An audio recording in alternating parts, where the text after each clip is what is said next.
Singing formants, or tuning your formant in singing and vocal training, is probably the most complicated and complex concept to understand when it comes to vocal training. And what I've tried to do with the 4 pillars of singing in the training system is to keep it as simple as possible.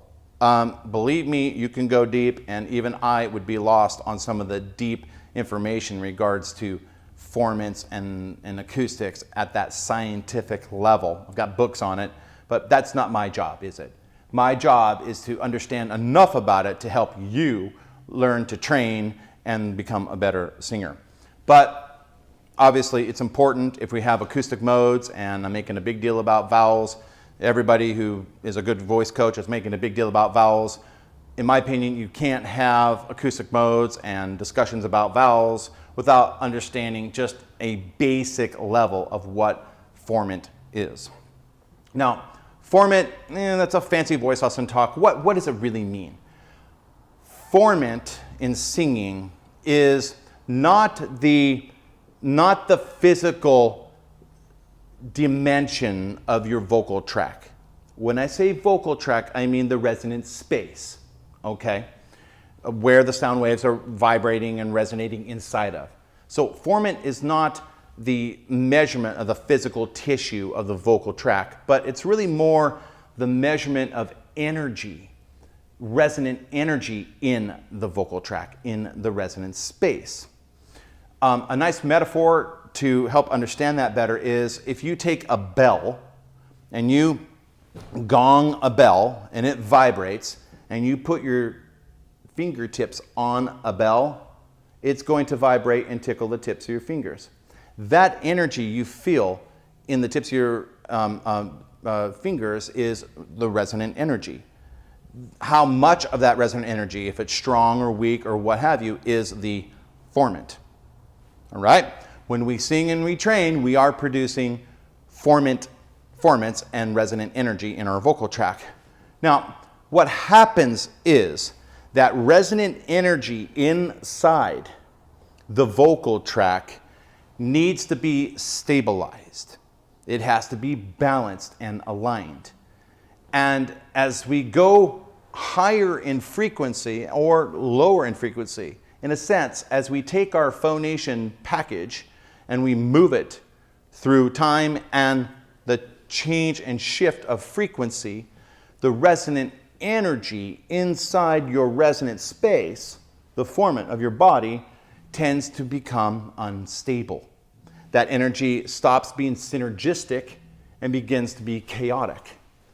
When that resonant energy becomes chaotic inside your vocal tract, it feeds back to the physiology, things like your vocal fold compression, your larynx positioning, your embouchure, and other things, and it makes us grip and push. So one of the things I'm saying to you here is when you're singing or training and you're pushing and having a problem with it, all of us, we tend to blame it first on the physiology, but that's not always the case.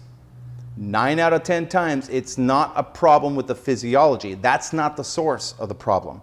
That's only the effect of the problem. That's a symptom of the problem. Really, the source of the problem is the formant, the resonant energy, and therefore the vowels, the singing vowels, are not tuned properly for that given frequency. Okay? So, formant, the measurement of resonant energy in the resonant space of your voice. 2, that resonant energy needs to be balanced and synergistic. 3, as we move the voice, either training or singing, through the change of frequency, that resonant energy wants to crap out. It wants to bounce out and create problems. And what that does is it then transcends to the physiology and makes you choke and push. So what do?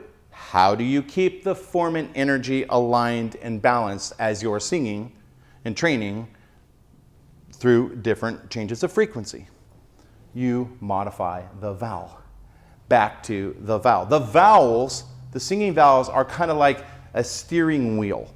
that's guiding the resonant energy in your body to keep it aligned and balanced.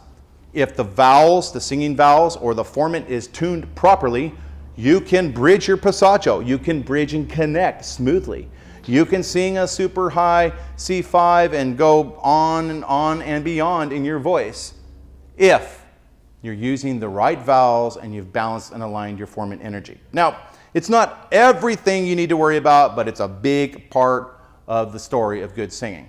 In TVS, in regards to our methodology, we are certainly going to talk about formant tuning, balancing that energy from time to time in the context of the acoustic modes and the vowels. Now, let's talk about training content.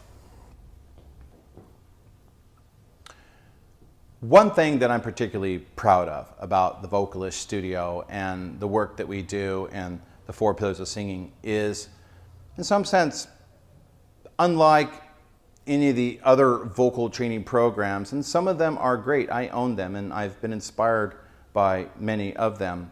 But there's one consistent thing that I've noticed in a lot of these other programs that are good in their own right, is it's interesting to note that you get a great book, you get some good ideas and technique ideas are discussed, but there's no training content.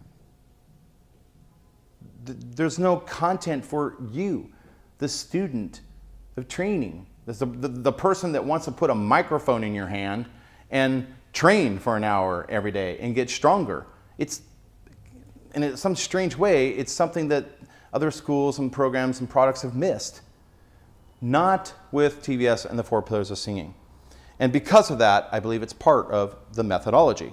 Similar to bridging and connecting, that's not really a technique in itself, but it's an attitude, it's a principle, it's a value statement that says, not only are we going to present to you techniques and ideas like specialized onsets and training workflows and all of that, but we're going to provide for you content to train. The 4 pillars of singing training program is like a P90X for singers. Now, those of you that know what P90X is, then you get what I'm saying. Those of you that do not, in North America, we have a product that's sold on TV that's very popular called P90X. And in 90 days, you can work out and build a beautiful body, a beautiful, strong body. And it's a lot about having a unique training program for working out. The 4 pillars of singing is the P90X for singers. Now, currently at the date of making this video, this book is almost 500 pages long. I'm looking at page 338, and almost a quarter of the book is training routines. Now, this is the methodology, the onsets, the explanation of all of that, and the history of singing and science, and that's all in here. But 25% of this book, over 100 pages, is the training routines. Here is an example of the specialized onsets, broken down into the training workflows, both elements of the TVS methodology that I referred to earlier, right here in the back of the book. Not just talking about it, but actually showing you how to do it. In regards to the ever important acoustics of singing and the acoustic modes that I referred to earlier, specialized groups of vowels that share resonant energy and sound color characteristics. One thing that we've done in the training routine is we have assigned every one of the principal key training vowels that we work with for your training in the training routines a color.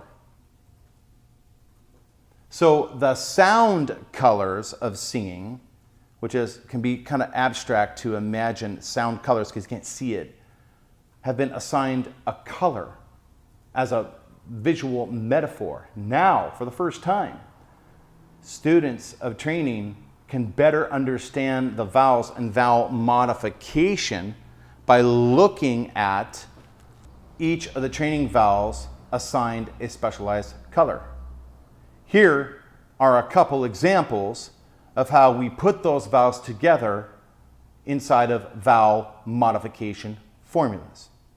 Now, to clarify, when you're training the 4 pillars of singing, After you get done training your specialized onsets and you begin to put the phonation package or the onset package on the move, you then need to keep the format aligned and tuned. So you're going to have to understand your singing vowels.